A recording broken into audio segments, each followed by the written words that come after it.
यह वीडियो केवल उन बच्चों के लिए है जो गणित में बहुत कम मार्क्स लेकर आते हैं, यानी जो बार बार फेल होते हैं, उनके बार बार 1 नंबर 2 नंबर 4 नंबर आते हैं और उन्हें पता नहीं है कि किस तरह तैयारी की जाए। तो खासतौर से उन बच्चों के लिए अब आने वाली बोर्ड परीक्षा है तुम्हारी 2021 की, तो मैं आपको इस वीडियो में बताऊंगा कि कौन से टॉपिक करने हैं, उस टॉपिक में से कितना पार्ट करना है ताकि आपको गारंटी के साथ आप पास हो जाएं, कोई आपको फेल ना कर सके।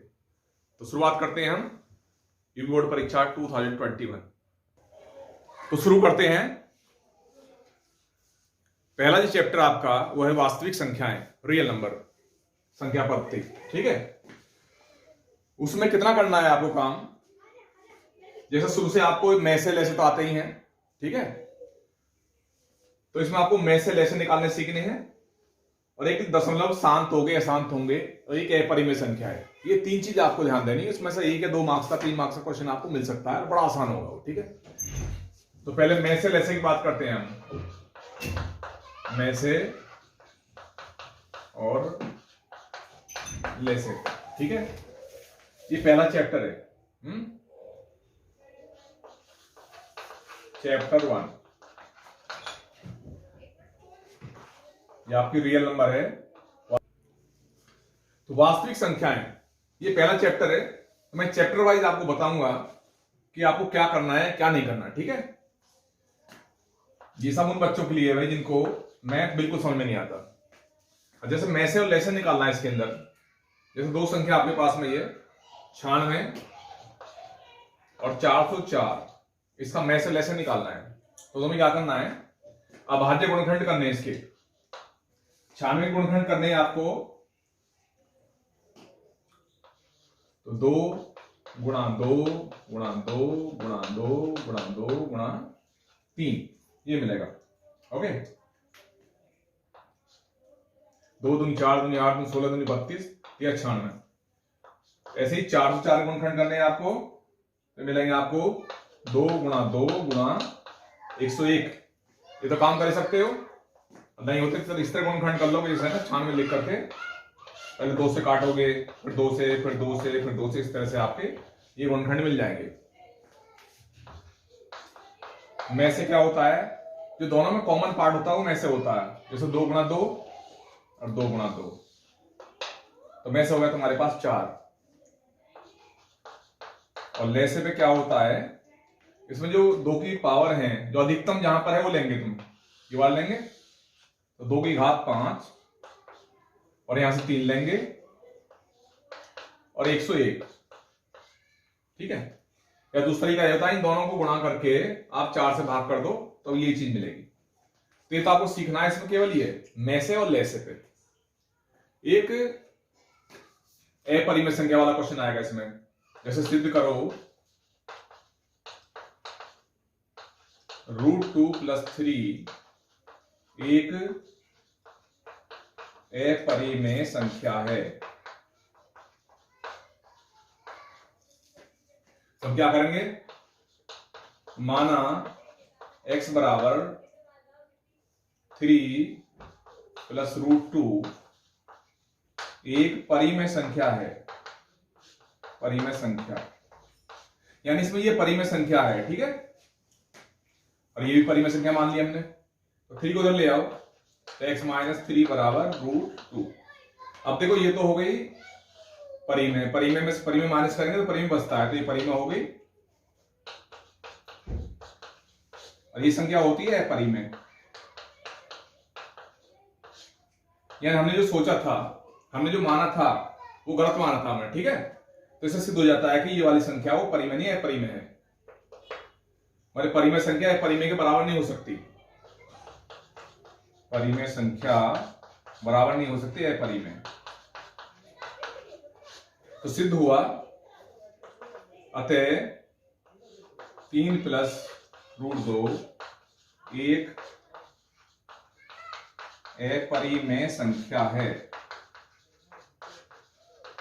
ठीक है, एक ये करना है आपको, इस तरह का सवाल। ठीक है, एक ये हो गया मैसे लेसे पे। इसके अलावा एक आपको देखना है कि दशमलव शांत है या अशांत।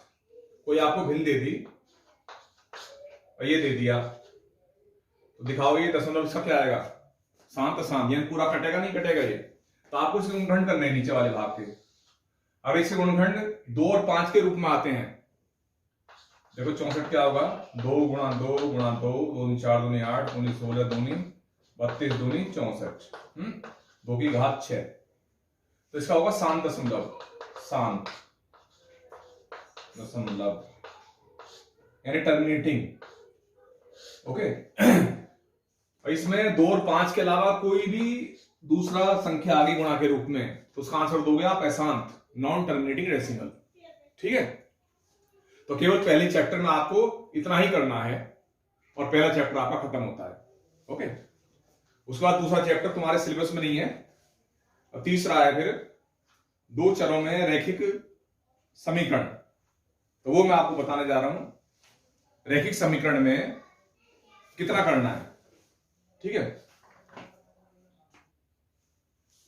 अब करते हैं 2 चरों में रैखिक समीकरण।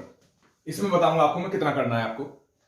2 चरों में रैखिक समीकरण इस तरह के होते हैं, देखो a1x b1y प्लस c1 बराबर 0 और a2x और b2y प्लस c2 बराबर 0। ठीक है, एक तो तुम्हें इनको हल करना सीखना है, जिसके 3 मेथड है, ग्राफ द्वारा और एलिमिनेशन मेथड, विलोपन विधि होती है ना। तो तुम्हें ये विधि से केवल हल करना सीखना है इसको। ठीक है, जैसे मेरे पास ये 2 समीकरण है, 3x प्लस 4y बराबर 7, 8x माइनस 5y बराबर 3, इसको हल करना है तुम्हें। तो इतना सीखो, इसमें किसी एक गुणांक को बराबर करना है तुम्हें।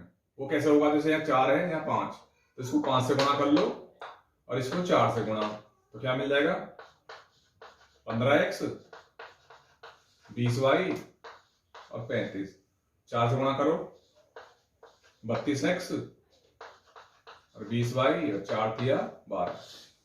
अगर दोनों ही प्लस माइनस में और एक जैसे हैं तो जोड़ने पर कटेंगे, जोड़ने पर 15 और 32 कितने हुए 47x, ये कट गए और यहां भी 47 और x का मान 47 बटे 47 1, और x का मान 1 रख देंगे यहां पर इस समीकरण में। तो 3 गुणा 1 प्लस 4y बराबर 7 और 4y का मान 7 में 3 या 4 और y का मान भी 1। तो एक तो आपको समीकरण को हल करना सीखना किसी भी एक मेथड से। उसके अलावा एक कंडीशन है इसमें, वो आपको याद रखनी है, a1/a2 not equal to b1/b2। तो इसमें होता है तुम्हारे पास में अद्वितीय हल, यानी एक ही हल आएगा तुम्हारे पास में, x का कोई मान मिलेगा, y का मान मिल जाएगा। a1/a2 बराबर b1/b2, इसमें होंगे अनंत हल, अनंत हल। अब a1/a2 इजिकल टू, इसमें कोई हल नहीं होगा, कोई हल नहीं। और एक क्वेश्चन आपका इसमें बेस आ सकता है, वो कैसा आएगा,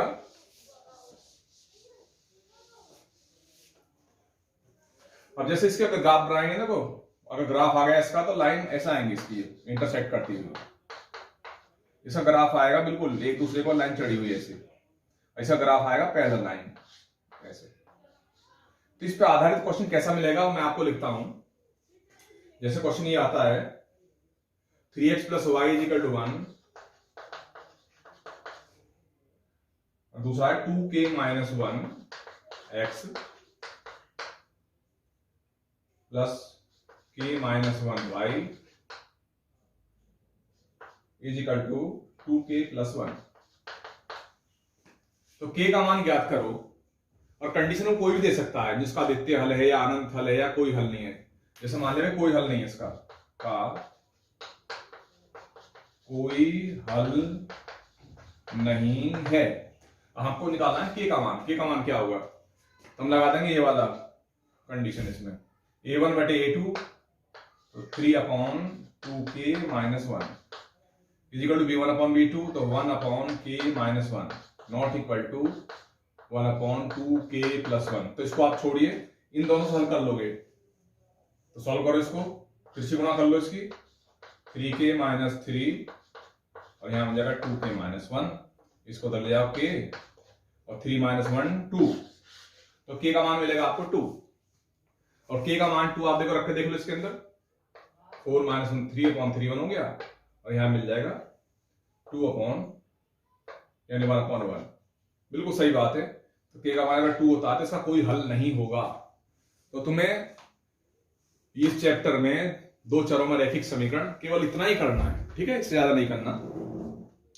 उसके बाद आपकी द्विघातीय समीकरण, उसके बाद चैप्टर आपका द्विघातीय समीकरण। द्विघातीय समीकरण कैसी होती है, इसको सबसे पहले पहचानना सीखोगे आप। ax² + bx + c = 0।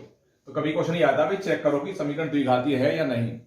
तो मैं समीकरण ऐसे दे दी जैसे x-1² और x + 2² + 3 चेक करना है द्विघातीय है कि नहीं। जैसे आप देख लेना हल करके, भाई इसका वर्ग खोल लोगे, x² - 2x + 1 x² + 4x + 4 + 3, ये कट गया तो नहीं है द्विघातीय, तो x² इसमें से हट गया, ठीक है। अगर इस रूप की समीकरण बचती है तो द्विघातीय समीकरण होती है वो, ठीक है। अब इसको हल करने का मेथड गुणनखंड विधि होती है, दूसरा फॉर्मूला विधि। तो आप केवल फॉर्मूला विधि सीख लो इसके अंदर। गुणनखंड जो वीक बच्चे हैं वो करने में उन्हें दिक्कत होती है, तो केवल फॉर्मूला याद रखें उसका। वो तो इसमें जो x का मान होता है -b √b² - 4ac/2a, ठीक है। इससे निकाल लेते हैं। a क्या है इसमें, x² का गुणांक है, b क्या है, x का गुणांक, और c इसमें अचर पद, ठीक है। जैसे मैं एग्जांपल दे रहा हूं 3x² - 4x + 3 = 0। तो a क्या है इसमें 3, और b इसमें -4, और c क्या है इसमें 3। ये वैल्यू यहां रख के x का मान निकाल सकते हैं। अब इसमें क्या चीज आएगी, इसमें इस चीज पर आप ध्यान दो, इसको बोलते हैं हम d होता है b² - 4ac, इसको बोलते हैं विविध कर। क्या बोलते हैं d को, विविध कर। कभी कभी ये चीज पूछ दी जाती है, भाई d निकालो, इसका डिस्क्रिमिनेंट निकालो। अब इसमें क्या होगा, इसका मान 0 है तो मूल होंगे इसके, मूल वास्तविक और बराबर होंगे। अगर b² - 4ac का मान है >0, तो मूल कैसे होंगे, मूल वास्तविक और बराबर नहीं होंगे, यानी असमान। और b² - 4ac का मान 0 से छोटा है तो मूल अवास्तविक होंगे, अवास्तविक यानी कि इमेजिनरी रूट्स है ना, होंगे। तो इसमें इस पर आधारित एक सवाल बनता है, ठीक है, जो अक्सर एग्जाम में आ जाता है और बड़ा आसान भी होता है। वो सवाल आपको बता रहा हूं मैं।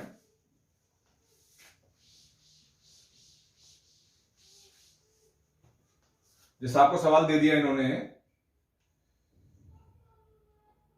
कि x - 2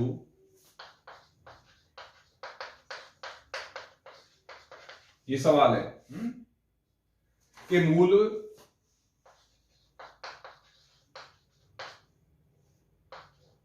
बराबर हैं, तो इसमें लगा दो फॉर्मूला ये b² - 4ac = 0।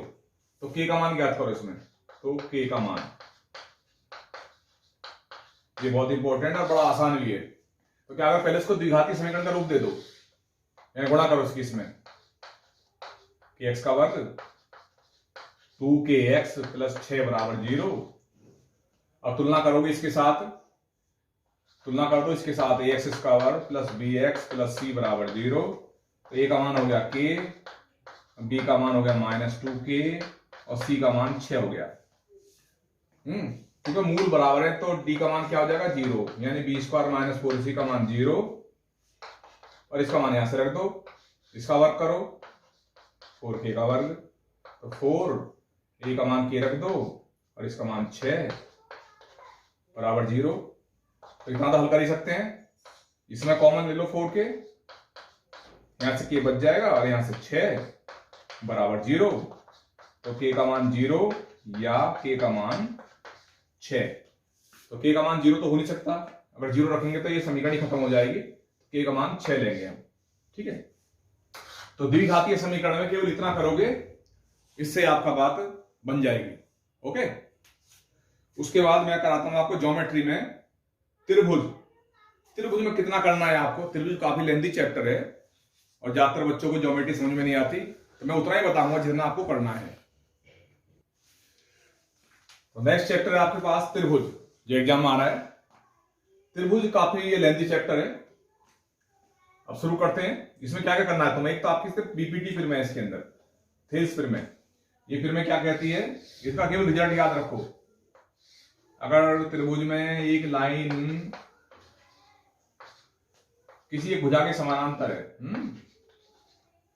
अगर डी समानांतर है बीसी, तो उससे क्या हो जाएगा, रेशो बराबर होता है AD upon DB is equal to AE upon EC। तो इस पर आधारित कोई सवाल आ सकता है तुम्हें, जैसे किसी त्रिभुज में ये भुजा दे दिया आपको 1.5 और ये 3, इसमें तुम्हारे का सवाल है, देखो किताब का ये है, और ये 1 दे दिया और इसी का मान पूछा है, तो इसी को ले लेते हैं x। तो इसमें कुछ भी नंबर दिए हो तो आप ये अनुपात ले सकते हो। तो AD बटे DB क्या हो जाएगा, 1.5 अपॉन 3 और 1 अपॉन x, ओके। डेसिमल हटाओ इसका, 15 कम 15, 15 दूनी 30, तो इसी गुणा कर लो, x का मान मिलेगा 2 सेंटीमीटर, ओके। एक इसमें पाइथागोरस थ्योरम, पाइथागोरस फिर में इसका आपको विशेष ध्यान रखना है, ये कहीं काफी काम आती है, त्रिकोणमिति में भी काफी काम है इसका, और कोऑर्डिनेट ज्योमेट्री में भी काम है इसका। ABC ये समकोण त्रिभुज है, ये कौन समकोण है, इसमें माइनस की 3 भुजाएं ये हैं ABC, तो इन तीनों में रिलेशन ये होगा A का वर्ग प्लस B का वर्ग बराबर C का वर्ग। तो ये आपको याद रखना है। इस पर आधारित कोई भी सवाल आए तो आपको छोड़ना नहीं है, बिल्कुल करना है सवालों। सवाल कैसा आएगा, जैसे एक सवाल लिख रहा हूं मैं आपको। एक सवाल है कि 2 पोल है वर्टिकल, जिनकी ऊंचाई है 6 और 11, एक की 6 है और दूसरे की 11 मीटर और 6 मीटर। इनके आधार के बीच की दूरी है 12 मीटर। तो बताने के टॉप के बीच की दूरी कितनी होगी, तो इसका यूज करेंगे। देखो इसके अंदर ये मिला लिया और यहां से एक लाइन खींच दो इसके समानांतर, तो ये 12 तो ये 12 हो जाएगी, ये पूरी 11 और ये 6, तो ये वाला पार्ट 6 हो जाएगा, तो 11 में 6 गया, ये मिल जाएगा 5 मीटर, इतना भाग 6 5 11। तो ये बन गया देखो समकोण त्रिभुज। इसको x ले लो, x का वर्ग होगा आपके पास 5 का वर्ग प्लस 12 का वर्ग, यानी 25 और 144 169, ये होता है 13 का वर्ग, और x का मान मिलेगा 13 मीटर, ठीक है। तो केवल इतना करना है, जो सवाल इस पर आधारित आए, रेशो दे रखा तुम्हें, लाइन पैरेलल दे दी और ये नंबर दे रखे हैं, एक नंबर इसमें दिया नहीं होगा, दूसरा निकालना है तुम्हें, तो इस फॉर्मूले से निकाल सकते हो अनुपात लेकर के। और एक आप पाइथागोरस थ्योरम पे आधारित कुछ भी चीज आए वो भी आप निकाल सकते हो, फॉर्मूला ये लगेगा उसके अंदर, करेक्ट। उसके बाद है तुम्हारी कोऑर्डिनेट ज्योमेट्री, निर्देशांक ज्यामिति। उसमें आपको ज्यादा नहीं करना, थोड़ा सा बताऊंगा इसके अंदर। निर्देशांक ज्यामिति क्या करना है तुम्हें, 2 बिंदुओं के बीच की दूरी, केवल ये फॉर्मूला याद कर लो बस। ये 2 बिंदु हैं AB, x1 y1 और x2 y2, और तुम्हें AB का मान निकालना है, तो क्या करोगे, अंडर रूट के अंदर x में से x माइनस कर दो और इसका वर्ग मार दो इस तरह से, y में से y माइनस करो और वर्ग कर दो इसका, ठीक है। इस पर आधारित कोई सवाल आता है तो आप करोगे। एक इसमें इसका अगर मध्य बिंदु निकालना है तुम्हें, मध्य बिंदु, तो दोनों को प्लस करके आप 2 से भाग कर दो बस। x1 को x2 में जोड़ो और 2 से भाग, और y1 को y2 में जोड़ोगे और 2 से भाग, इतना, ठीक है। जो कभी कभी मध्य बिंदु पूछ लेता है। इसका यूज कैसे करते हैं, जैसा आपको बता रहा हूं क्वेश्चन, -5 7 -1 3, -5 7 -1 3, इनके बीच की दूरी ज्ञात करनी है तुम्हें। ये बिंदु A है, ये बिंदु B, तो क्या होगा ए बी, इसमें से इसको माइनस करो तो -5 में से ये माइनस करेंगे तो प्लस हो जाएगा वर्ग, इसमें इसको माइनस करोगे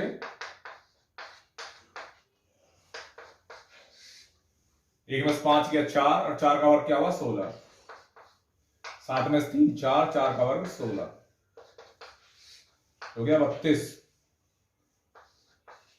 और 32 को आप लिख लेना इस तरह से 16 दूनी 32 और 16 का वर्गमूल होता है 4, तो 4 बाहर निकल जाएगा और रूट में 2 इकाई ऐसे छोड़ दोगे इसको। तो इसमें इस पे आधारित जो सवाल आएगा आप कर लोगे। माना कोई आपको फिगर दे दी, उसे चारों सीट्स दे दिए है ना, अब पूछा भी सिद्ध करो कि ये वर्ग है, तो आप भुजाएं निकाल लोगे इसी फॉर्मूले का यूज करके, ये भुजाएं निकालोगे, ये निकालोगे, ये चारों बराबर आ गई तो समचतुर्भुज हो जाएगा। उसके बाद ये दोनों विकर्ण निकाल लोगे, बराबर आ गए तो वर्ग हो जाएगा। ठीक है, इस तरीके से आप कोई सवाल इसमें कर सकते हो। तो ट्रिग्नोमेट्री में अगला चैप्टर तुम्हारे इसमें कितना करना है, देखो बहुत इंपॉर्टेंट टॉपिक है और बड़ा आसान है। इसमें जो पार्ट तुम्हें करना है वो बड़ा आसान है। ठीक है, क्या करना है तुम्हें इसके अंदर, ये समकोण त्रिभुज है और ये कोण कोई भी थीटा मान लेते हैं हम, है ना। इसके सामने एक भुजा लंब लेंगे, इसको आधार ले लो, इसको कर्ण। तो आपको 3-4 रेशो याद करनी है बस। ये sine theta, cos theta, tan theta. Sine theta होता है लंब बटे कर्ण और ये होता है आधार बटे कर्ण, लंब बटे आधार, है ना। और उसे याद कर लोगे इसको भाई, लाल बटे कक्का। ठीक है, हिंदी में लाल बटे कक्का, लंब बटे कर्ण, आधार बटे कर्ण, लंब बटे आधार। ठीक है, और 3 होती है इसकी उल्टी, कोसेक थीटा होता है कर्ण बटे लंब और कॉस का उल्टा होता है सेक, कर्ण बटे आधार, और इसका उल्टा कॉट होता है आधार बटे लंब। एक तो आपको ये रेशो याद रखनी है। और क्या याद रखना है आपको, एक टेबल में कोणों के मान याद रखने हैं तुम्हें। वो कैसे, साइन, कॉस, टेन, 0, 30, 45, 60, 90 आपको याद करनी है। तो आप याद करना है इस तरह से 0, 1, 2, 3, 4 और इसको 4 से डिवाइड करके इस पर डाल देना वर्गमूल का निशान, ये तो उससे तुम्हें इसकी वैल्यू मिल जाएगी साइन की।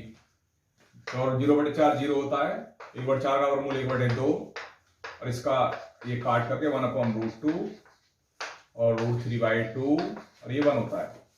कॉस के लिए इसको इधर से लिख लो, √3/2, 1/√2, 1/2 और 0, √3/2 नहीं, ये वाली आगे ये मिलेगा 1, यहां मिलेगा 1, √3/2, 1/√2, 1/2, 0। और 10 के लिए साइन को कॉस से भाग कर दो, यह 0 मिलेगा, 1/√3, 1 और √3 और ये डिफाइन नहीं होता, तो आपको केवल ये याद रखने हैं, इनसे काम चल जाएगा। इनकी किसी की वैल्यू निकालनी है बाकी की, तो आप उल्टा करके निकाल दोगे। ठीक है, जैसे cos 30 की वैल्यू √3/2 तो sec 30 क्या आ जाएगा 2/√3, तो आप उल्टा करके देख लोगे। ठीक है, अब इसमें ये 2 क्वेश्चन आपको मैं करके दिखाता हूं। जैसे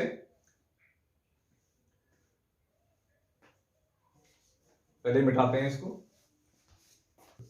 तो ट्रिग्नोमेट्री में कैसे क्वेश्चन करने हैं, ये देखो, जैसा आपको एबीसी एक त्रिभुज दे दिया, राइट एंगल एट बी, और इसकी भुजा दे दी 24 और 7, तो ए बी सी। तो ये कह रहे फाइंड करो sign A cos A, sign A cos A, sign C cos सी, ये 4 चीज फाइंड करनी है। तो क्या करना है हमें, सबसे पहले देखो ये भुजा निकालो इसकी, AC का मान।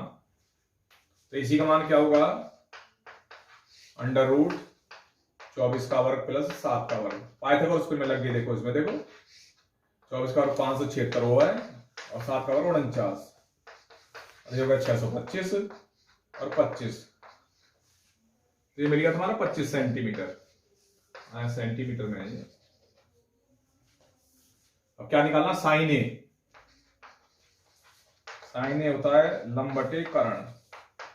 अगर एक ही बात कर रहे हैं हम तो एक लिए लंब है वो ये वाली भुजा होगी, विधान देना में ये इंपॉर्टेंट है, 7/25।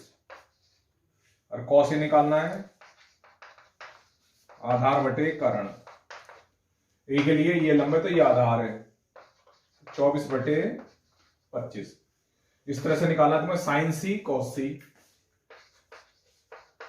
साइन सी की वैल्यू क्या होगी, लंब बटे कर्ण। सी के लिए लंब ये होगा ए बी, तो 24/25। और कॉस सी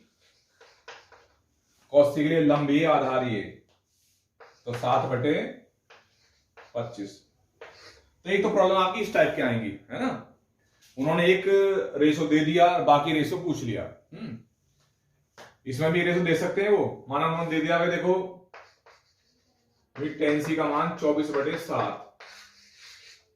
आपसे ये पूछ लिया sign A cos A sign C cos सी, तो tan क्या होता है, लंब बटे आधार, तो tan c 24/7, तो ये 24 हो गया, ये 7 हो गया। तो कर्ण निकाल करके फिर ऐसे ही हम बाकी चीजें निकाल देंगे। अब इसमें एक चीज और बताता हूं तो मैं, एंगल वाली चीजें और सवाल कैसे आ सकते हैं। कभी कभी बोर्ड में ऐसा क्वेश्चन पूछ जाता है, जैसे 2 tan 30 अपॉन 1 + tan² 30 का मान होगा। अब इसके लिए तुम्हें 4 ऑप्शन दिए होंगे, ये यहां पर, या बिना ऑप्शन के भी आ सकता है, ठीक है। आना ऑप्शन आपको दे दिए √3/2, 1/2, 1, 0, या तो ये ऑप्शन दे दिए, या वो दे देंगे ऑप्शन में जो sin 60, cos 60, tan 60, tan 30। Option इस तरीके से आ सकते हैं, ऐसे भी आ सकते हैं ऑप्शन इसमें, ठीक है। तो तुम्हें क्या करना है, इसको सॉल्व करना है। क्या सॉल्व करोगे इसको, 2 tan 30, tan 30 की वैल्यू 1/√3,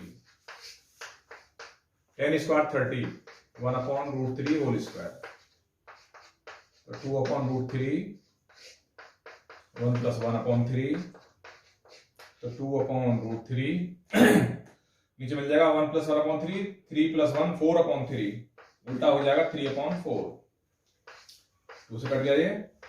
अब 3 को √3 से डिवाइड करेंगे तो √3 आएगा ऊपर, √3/2। अगर ये ऑप्शन दिए उसने तो ये आंसर करेक्ट होगा, अगर ये ऑप्शन दिए तो ये आंसर करेक्ट होगा। जो sin 60 की वैल्यू होती है √3/2। तो ये किस तरह से क्वेश्चन आता है, हमेशा आता है ऑब्जेक्टिव में क्वेश्चन, तो आपको ध्यान रखना है। और एक प्रॉब्लम आएगी तुम्हें वैसी एंगल वाले सॉल्व कर लेंगे, वो क्या होगी, और बाकी प्रॉब्लम ऐसी आ सकती है आपको। एंगल गिवन होगा, अगर आपको टेबल याद है तो इसके मार्क्स आपके आराम से मिल सकते हैं। tan 45 क्या होता है, 1, तो 1 का स्क्वायर कर दो। cos 30 तो √3/2, तो उसका स्क्वायर करो। sin 60 √3/2 होता है, उसका स्क्वायर कर दिया। एक जैसी वैल्यू है प्लस माइनस में, कैंसिल, आंसर आ गया आपका 2, ठीक है। ऐसी प्रॉब्लम आ सकती है, या एक प्रॉब्लम ऐसी आ सकती है जैसे 1 - tan² 30 अपॉन 1 + tan² 30 का मान होगा। आपको दे देंगे जी cos 60, tan 60, tan 30 या 1, तो सॉल्व कर लोगे इसको। क्या वैल्यू आएगी इसकी, 1 - tan 30 होता है 1/√3, 1/√3 का स्क्वायर कर लो, 1/√3 का स्क्वायर, तो 1 - 1/3 और 1 + 1/3, 3 - 1 यानी 2/3, 3 + 1 4/3, 3 3 कट जाएगा, और 2/4 यानी 1/2। तो इसका आंसर होगा cos 60 1/2। तो अगला चैप्टर शुरू करते हैं हम, त्रिकोणमिति के अनुप्रयोग, एप्लीकेशन ऑफ ट्रिग्नोमेट्री। त्रिकोणमिति के अनुप्रयोग। तो आपको तरह करना है, इसमें जो आपकी फिगर बनेगी हमेशा बनेगा राइट एंगल ट्राइंगल, ठीक है। और किसी ऑब्जेक्ट को अगर नीचे से ऊपर देखते हैं हम, तो इसको बोलते हैं हम उन्नयन कोण, ठीक है, उन्नयन कोण।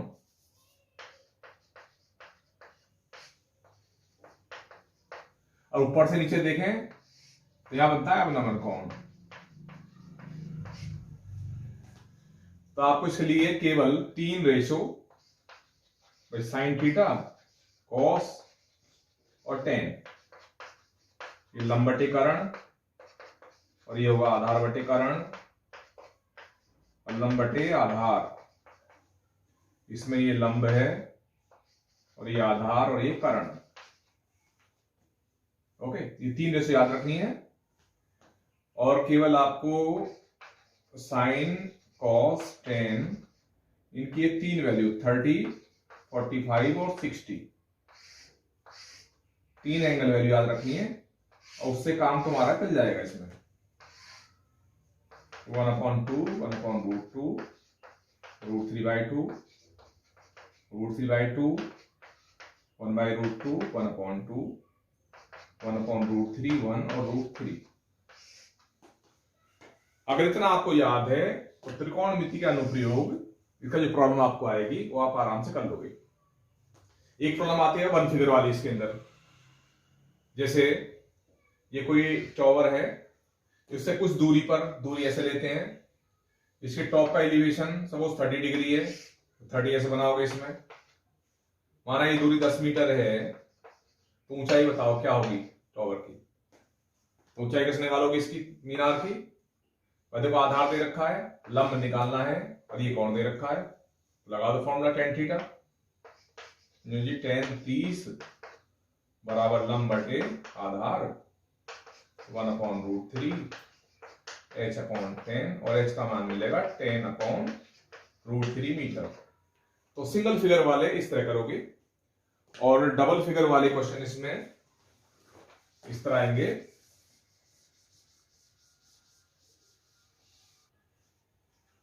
और डबल फिगर वाला कैसा होगा जी, जैसे जमीन में कोई बिंदु है, उससे किसी मीनार के शिखर का उन्नयन कोण 30 अंश है, कैसे बनेगा? मतलब 60 अंश है, तो 60 ऐसे बन जाएगा। और यहां 60 ले लोगे, मीनार की ऊंचाई h, और ये कुछ दूरी। उन्होंने कहा कि मीनार से दूर जाने पर, माना 20 मीटर दूर गए मीनार से हम, और उन्नयन कोण हो गया 30, कैसे बन जाएगा 30। ओके, तो मीनार की ऊंचाई ज्ञात करनी है। तो उसमें तो हम यही करना है तुम्हें। देखो इसको x लेकर के एक बार ये त्रिभुज ले लो, एक बार पूरा त्रिभुज, ठीक है। भाई tan 60 h/x, और यहां से tan 30 h/, पूरा बेस आएगा इसमें x + 20, ठीक है। अब इसको इससे भाग दे दो, tan 60 बटे tan 30, h खत्म हो जाएगा, x + 20/x। इसको सॉल्व करके √3 वैल्यू, ये 1/√3 ऊपर जाकर √3 आ जाएगा, x + 20/x, इससे मिल जाएगा 3x, x + 20, इधर ले आओ 2x 20, x मिल जाएगा 10 मीटर। माना ऊंचाई निकाले, तो ऊंचाई तो ये है, यहां पर देखो h का मान कितना है, x tan 60, और x का मान 10 यहां से लेकर के tan √3 मीटर। इस तरह से डबल फिगर में आप निकाल सकते हैं। तो डबल फिगर में आपकी ऐसे बन सकती है, कहीं के ऐसे भी बनेगी, इस तरह से। तो इसमें एक बार ये त्रिभुज लोगे, एक बार पूरा त्रिभुज। और डबल फिगर कहीं कहीं आपकी ऐसे बनेगी, यूं बनेगी और यूं बन सकती है, ठीक है। एक बार ये त्रिभुज लोगे, एक बार ये त्रिभुज। और कहीं कहीं डबल फिगर ऐसे बनेगी, यूं, ये भी इंपॉर्टेंट है, यूं और यहां से यूं। एक बार ये त्रिभुज लोगे, इसमें समकोण त्रिभुज है, एक बार ये त्रिभुज लेंगे। इसके अलावा आपको इसमें कुछ नहीं करना है, इतना आपके लिए काफी है। त्रिकोणमिति के अनुप्रयोग होते हैं। उसके बाद आता है तुम्हारा circle, area related to circle, वृत्त संबंधी क्षेत्रफल। अगला टॉपिक है वृत्त संबंधी क्षेत्रफल। इसमें से कितना करना है तुम्हें? पहली बात तो इसके सारे फॉर्मूले आप याद कर लो। जैसे वृत्त है और इसकी त्रिज्या r होती है, तो इसका क्षेत्रफल होता है a बराबर पाई r का वर्ग। a का मतलब क्षेत्रफल, क्षेत्रफल। और इसकी सर्कमफ्रेंस होती है परिमाप 2 पाई r। ऐसे होता है इस अर्धवृत्त, अर्धवृत्त हो जाता है 1/2 पाई r इस पार क्षेत्रफल, क्षेत्रफल। और परिमाप हो जाता है इसका 2r प्लस पाई r, जो अर्धवृत्त होता है इस तरह से, ऐसा, ठीक है। एक बनता है इसमें त्रिज्या खंड, ये होता है त्रिज्या खंड, ये एंगल होता है यहाँ पर, त्रिज्या होती है, इसको आर्क बोलते हैं एल। तो एल का मान होता है θ/360 गुणा पाई r स्क्वायर। और इसका क्षेत्रफल होता है a बराबर θ/360 पाई r स्क्वायर, या 1/2 L गुणा R भी होता है।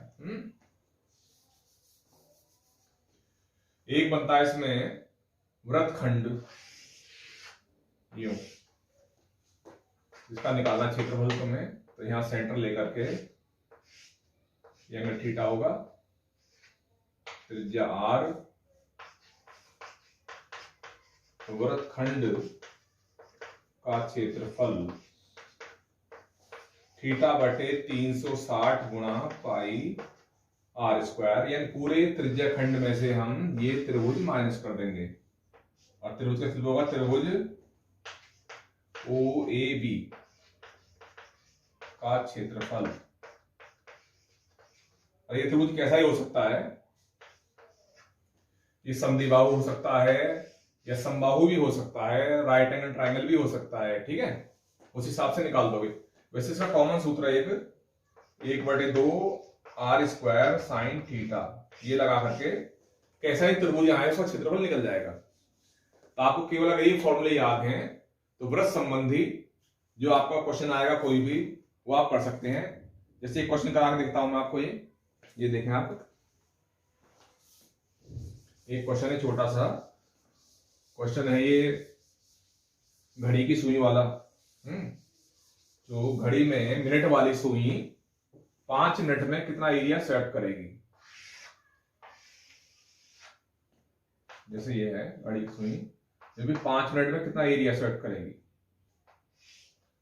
15 मिनट में पूरी राइट एंगल घूमती है ना, 1 12 या 12 होता है, यहाँ पर 1 या 2 और यहाँ 3।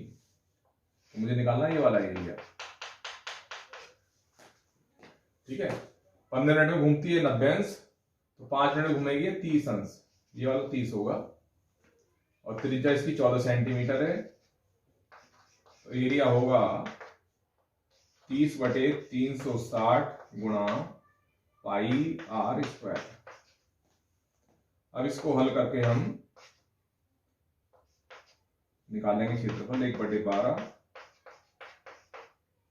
22/7 गुणा 14 गुणा 14, 7 दूनी 14, 2 छक्का 12,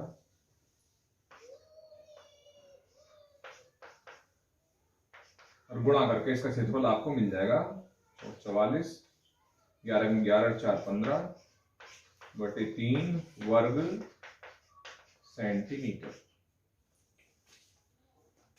ओके, इस तरह से आपके इसमें क्वेश्चन बनेंगे। वृत्त में। एक कोई छोटा सा ये बनता है कि उस वृत्त का सिंबल याद करो जिसकी त्रिज्या 3 और 4 है,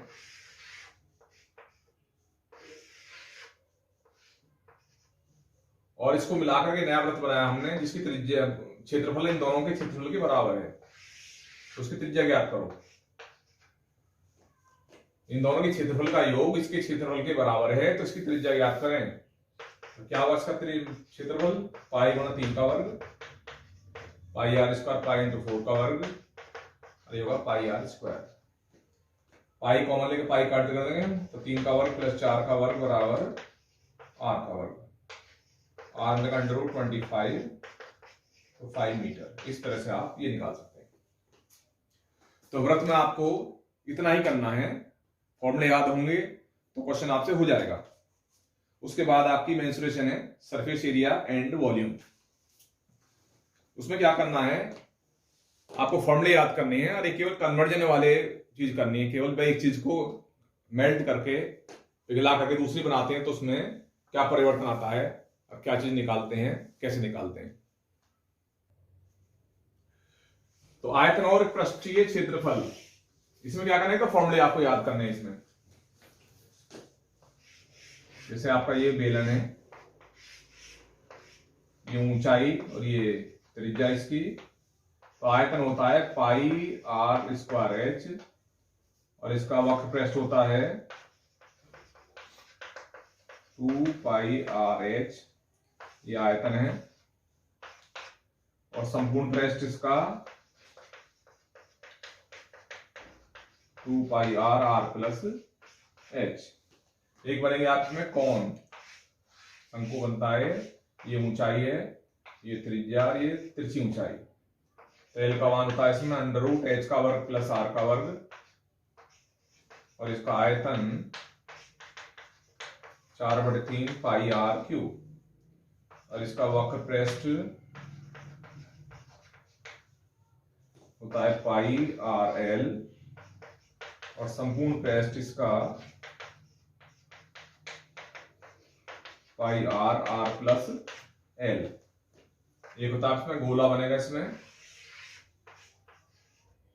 गोला, आयतन इसका 4/3 पाई are cube,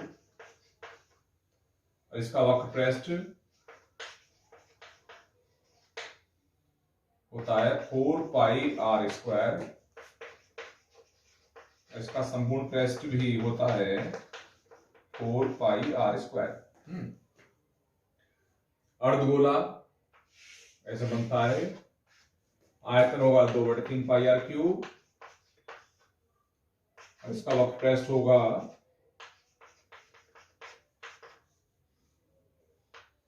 2 pi are square, और संपूर्ण पृष्ठ इसका 3 पाई आर स्क्वायर। अगर तुम्हें फॉर्मूले याद हैं तो ये हम आयतन और पृष्ठीय क्षेत्रफल आराम से कर सकते हैं।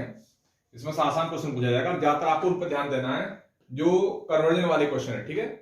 और जो डायरेक्ट निकालने वाले कर दोगे फॉर्मूले में करके, कन्वर्जन वाले बड़े आसान होते हैं। जैसे इस चीज को मेल्ट करके दूसरी चीज बना जाती है, तो उसमें त्रिज्या क्या होगी, हाइट क्या होगी, किसी एक उसकी है ना, एक चीज में छुपा लेंगे, वो बाकी सारी चीज देंगे, वो आपको निकालनी पड़ेगी। जैसे एक सवाल पढ़ रहा हूं, इसमें एक गोला जिसकी त्रिज्या है 4.2, और इसको पिघला करके एक बेलन बनाएगा जिसकी त्रिज्या है 6, तो बेलन की ऊंचाई ज्ञात करो, ठीक है। तो तुम्हें क्या करना है,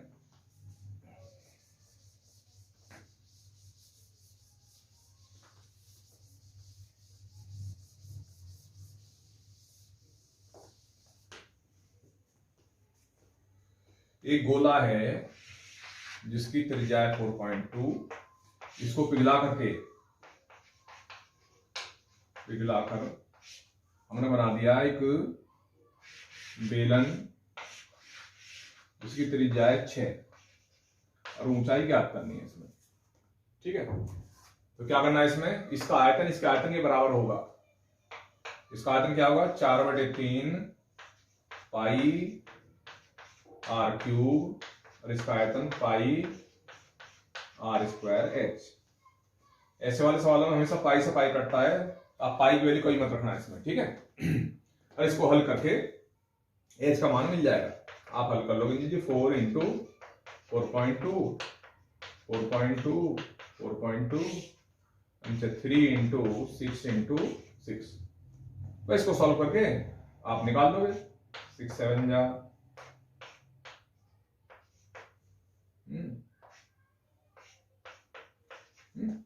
और इनकी मल्टीप्लाई करको सेंटीमीटर में आपका आंसर मिल जाएगा। ठीक है, इसी तरीके से आप बाकी प्रॉब्लम भी कर सकते हैं। ठीक है, अब मैं आपको कराऊंगा लास्ट टॉपिक आज का, स्टैटिस्टिक्स, सांख्यिकी। ठीक है, ये आपके लिए बहुत इंपॉर्टेंट है। इसमें से एक बड़ा क्वेश्चन और एक छोटा क्वेश्चन पूछा जाएगा।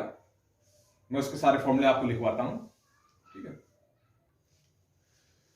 सांख्यिकी में, स्टैटिस्टिक्स में पहली चीज आपकी मीन यानी समांतर माध्य।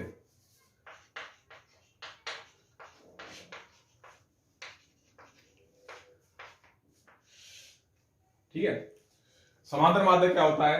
कॉमन सी बात है, अगर आपको कुछ नंबर दे रखे हैं जैसे कि 5 10 15 8 10 12 दे दिया, इसका निकाला समांतर माध्य। कितने नंबर है? 1 2 3 4 5 6। तो समांतर माध्य क्या हो जाएगा? इनको प्लस करके जी 5 + 10 + 15 + 8 + 10 + 12 डिवाइड बाई 1 2 3 4 5 6 से डिवाइड कर देंगे। ओके, इसमें अगर कोई चीज गिवन नहीं है, माना x दे दिया, समांतर माध्य दे दिया, वो यहां रख देंगे समांतर माध्य और x यहां रखेंगे, तो x का मान भी निकल जाता है। ठीक है, वो सवाल अक्सर आ जाता है, जैसे 6 7 8 10 12 और x का समांतर माध्य दे रखा आपको 13, तो 13 10 लेते 11 लेते हैं, तो x का मान ज्ञात करो। x का मान,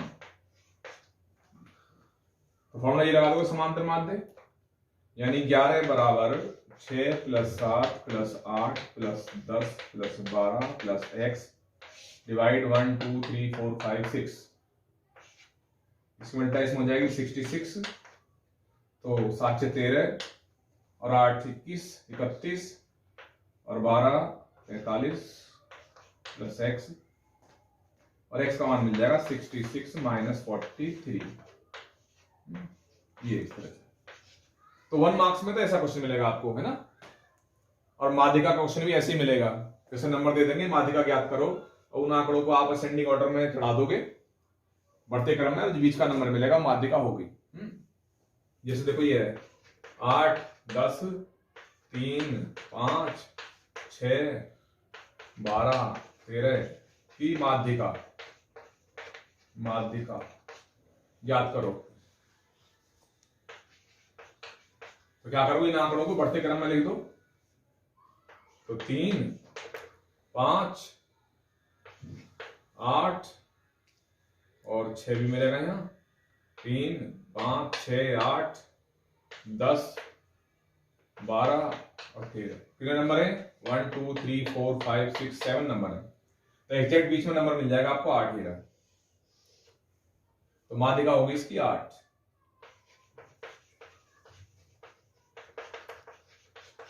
अगर नंबर इवन होते हैं तो 2 नंबर मिलेंगे बीच में, दोनों को प्लस करके 2 से डिवाइड कर दोगे तो उससे माध्यिका मिल जाएगी।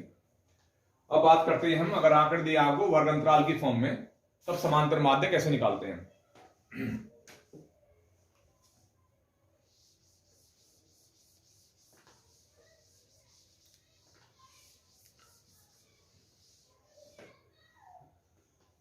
एक क्वेश्चन लिखता हूं मैं, क्लास इंटरवल 0 से 10 से 25 और 25 से 45, 25 से 40, यानी 15 का डिफरेंस है।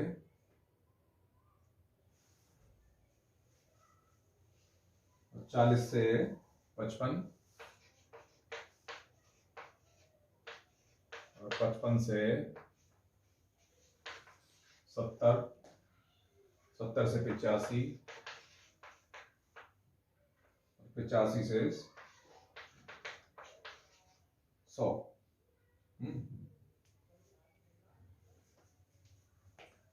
और यहां दे दी इसकी बारंबारता f, कौन दिया 3 7 6 6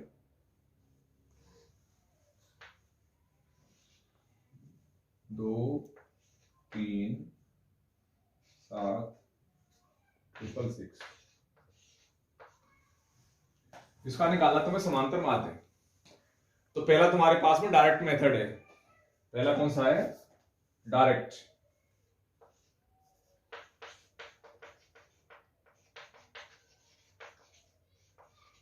इसका फॉर्मूला होता है sigma F x upon sigma F. X क्या है? एक्स मिलेगा इसका मध्य बिंदु, जब 10 + 25 और 2 से करेंगे इसको भाग, तो क्या मिलेगा यहां?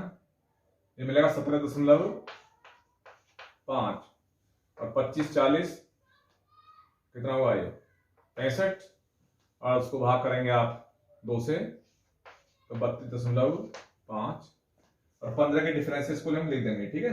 32 फिर 47.5 आ जाएगा और फिर आएगा तुम्हारे पास 62.5, उसके बाद 17.5, उसके बाद 92.5 और यहां करेंगे नहीं मल्टीप्लाई एफ एक्स, तो क्या मिलेगा ये 35। अब इसकी मल्टीप्लाई करो इसमें 97.5, यहां मल्टीप्लाई करो 332.5, यहां मल्टीप्लाई करो 375 465 और 555। ओके, और सबका टोटल कर देंगे, इसको बोलेंगे सिग्मा एफ एक्स, और इसका टोटल करेंगे सिग्मा एफ होगा ये, सिग्मा एफ क्या लगा था हमारे पास 1860 और इसकी वैल्यू मिली टोटल करके 30। तो 1860 इसको 30 से डिवाइड कर दो, कहां से मिला 62। तो ये डायरेक्ट मेथड है ना, और आंसर आया 62 समांतर माध्य।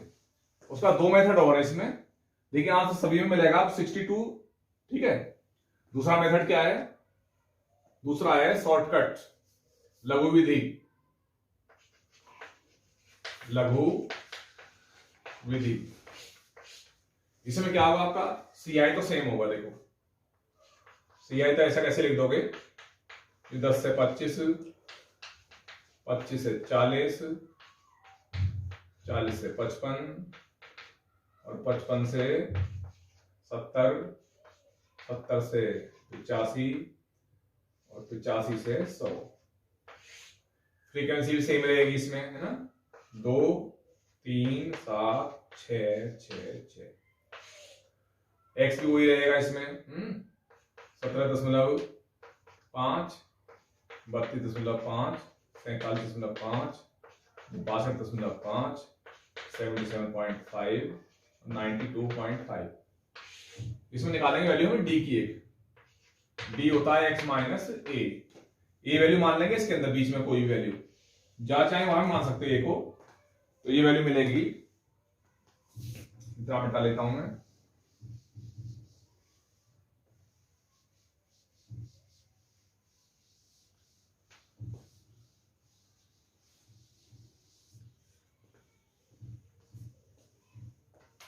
तो यहां मिलेगा आपका 0, एक्स वैल्यू क्या देखो 47.5 में से यही माइनस कर देंगे तो 0 मिल जाएगा।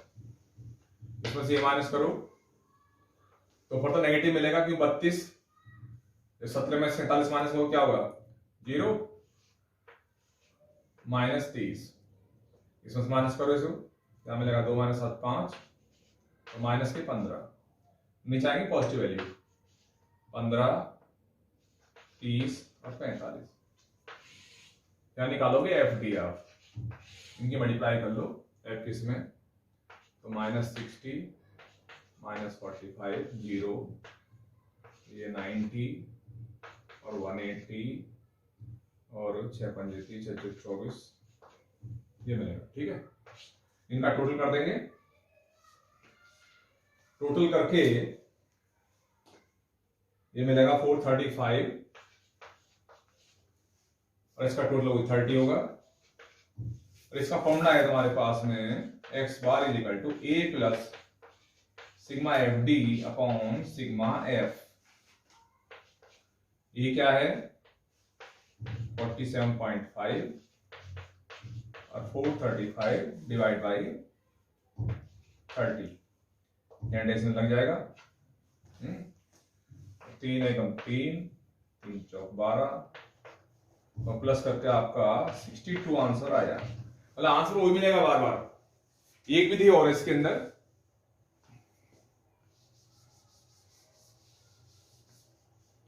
होती है विचलन विधि।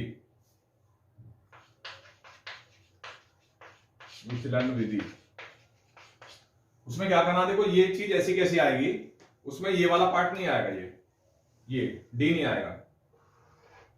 ठीक है, उस वाले में क्या करोगे आप, u निकालोगे। u होता है x minus A divide by H.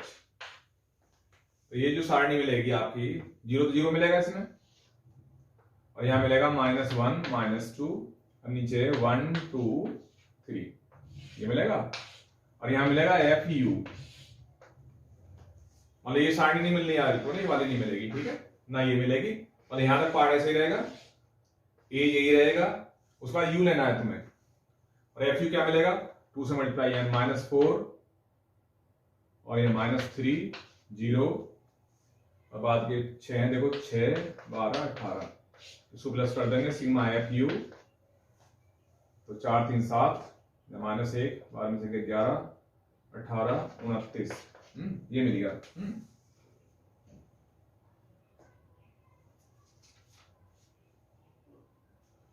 और फॉर्मूला इसका x बार होता है a plus sigma F you upon sigma F into H. इसमें ध्यान रखना आपको, डायरेक्ट हमेशा जहां भी a सपोज करोगे इसका आगे 0 लेना हमेशा, और ऊपर -1 -2 नीचे 1 2 3। x बार क्या हो जाएगा 47.5 प्लस 29 अपॉन 30 और h का मतलब वो क्लास इंटरवल है ना ये, यानी 15, यानी मल्टीप्लाई करके इसमें वही टर्म मिल जाएगी देखो, और आंसर मिलेगा 62। इस तरीके से आप समांतर माध्य निकाल सकते हैं किसी विधि से। ठीक है, अगर विधि आपको लिखी आती है वहां पर तो आप करोगे, वरना किसी भी अपनी मर्जी से आप कोई सी भी फॉर्मूला यूज कर सकते हो, कोई सा तरीके से आप समांतर माध्य निकाल सकते हो। ठीक है, अब बताऊंगा आपको मैं माध्यिका निकालना। उसके बाद निकालनी है आपको माध्यिका, है ना, यानी माध्यिका भी बोलते हैं इसको। इसमें आपको 2 चीज दी होंगी, क्लास इंटरवल और फ्रीक्वेंसी। तो उसके लिए क्या करेंगे, हम निकालेंगे इसके लिए कॉम्युलेटिव फ्रीक्वेंसी, संचयी बारंबारता। संचयी बारंबारता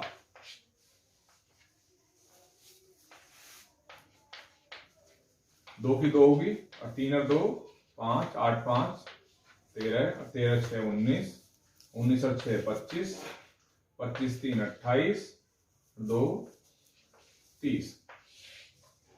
संजीव बारंबारता मतलब 45 से कम कितने आंकड़े 2, 50 से कम कितने हैं 3 + 2 5, 55 से कम 8 + 3 + 2 13। ध्यान देना कभी कभी ये चीज कम के रूप में आ जाती है, यानी 45 से कम 50 से कम 55 तो डायरेक्ट आपको ये दी होती है उसके अंदर, ये वाली संजय बारंबारता। तो ये आपको बनानी पड़ेगी उसके अंदर, और ये चीज तो ये मिल जाएगी, ये वाली मिलेगी 5 - 2 करके, और ये वाली मिलेगी 13 - 5, इस तरह से ये बन जाएगी उसमें। तो माध्यिका का जो फॉर्मूला है ये हमारे पास L + n/2 - CF/F × H। अब कौन क्या है इसमें बताता हूं मैं। इसका योग क्या मिलेगा आपको 30। तो माध्यिका क्या होगी आपके यहां, मोटी मोटी सी बात है, जो माध्यिका मिलेगा वो 30/2 यानी 15वें पद का मान। ठीक है, लेकिन यहां एक क्लास इंटरवल की फॉर्म में, तो क्लास इंटरवल मिल जाएगा इसमें पद की जगह। 15वां पद कहां मिलेगा तुम्हें, देखो यहां तो 2 पद है, यहां तक 5 पद, यहां तक 13 पद, तो 15वां पद इसमें मिलेगा। तो यहां से देखो 2 5 13 15वां इसमें मिलेगा पर, तो ये मिलेगा आपके पास माध्य का वर्ग ये, ठीक है, यहां चलोगे और ये होगा एफ।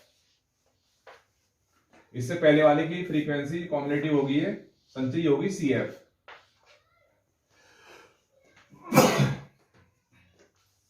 और एल मिलेगा इससे 55, तो समान रख दो इसका, ये एन है, एन बराबर 30। और जो माध्यिका होगी 30 प्लस 55 प्लस यहां 30/2 15 माइनस सी एफ 13 और एफ ये है 6 और एच का मान है यहां पर 15 45 माइनस 40 5। तो हल करके 2/6 गुणा 5 2 3 6 और 55 प्लस 3 एकम 3 3 6 18 56.66 ये माध्यिका होगी 56.66। अब बचा इसके अंदर एक बहुलक, उसमें केवल फॉर्मूला यूज करना है। अब बहुलक मैं आपको करा दूंगा, चलो इसी से कराता हूं, ठीक है, फॉर्मूला लिखूंगा। उसके बाद बचता है आपका इसमें बहुलक। बहुलक में क्या है, टेबल में आपको कुछ नहीं करना, टेबल ऐसे स्टार्ट दो इसके अंदर और आपको वो चीज चेक करनी जहां पर फ्रीक्वेंसी सबसे अधिक है।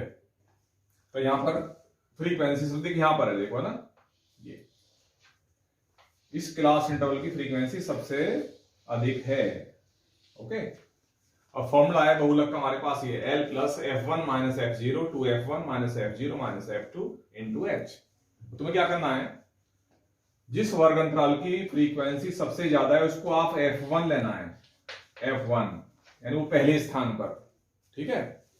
उससे ठीक पहले F0, भाई एक से पहले 0 जाता है और उसके बाद वाले को F2, F1 के बाद F2, ठीक है। H का मतलब क्लास इंटरवल यानी 5 और L इसका जो क्लास इंटरवल है ये, इसकी लोअर लिमिट यानी 50, ये होगी L। ये मान याद रख दो, कुछ करना ही नहीं है बस। 50 प्लस F1 8 F0 3 2 गुणा 8 माइनस 3 और माइनस 6 और H का मान है यहां पर 5।